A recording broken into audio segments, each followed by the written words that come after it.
Tu t'es jamais demandé ce que deviennent tous ces avions de ligne en fin de vie? Eh bien, je t'explique tout de suite en une minute comment les vieux avions terminent leur vie et tu vas voir que rien ne se perd, tout se recycle.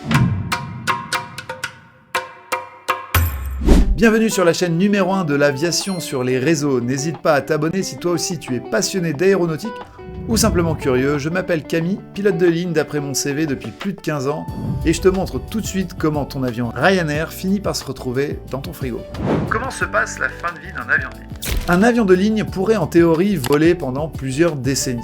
Mais l'avancée technologique des matériaux, mais aussi des nouveaux moteurs, pousse les compagnies à réduire de plus en plus la durée de vie de ces avions. Dis-moi dans les commentaires si tu as déjà pris un avion beaucoup trop vieux pour voler et surtout dis-moi quelle compagnie c'était. Aujourd'hui, un avion va être utilisé en moyenne environ 30 ans. À l'issue de son service en tant qu'avion passager, certains sont convertis en cargo, tandis que la plupart se voient l'obligation de terminer à la poubelle. Mais attention, un avion destiné à la casse peut se révéler être une véritable mine d'or.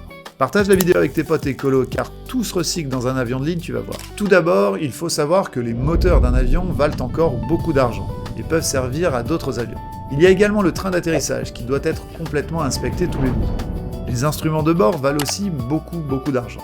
À cela, on peut ajouter les sièges qui peuvent être utilisés, réutilisés, en tout cas par certaines compagnies de seconde zone. Il y a aussi les différentes pièces détachées que compose un avion. C'est une espèce de Lego géant qui est démonté pendant plusieurs semaines avant qu'il ne reste plus qu'une carcasse vide.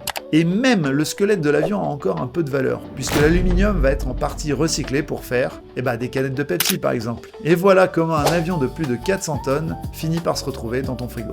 N'hésite pas à t'abonner.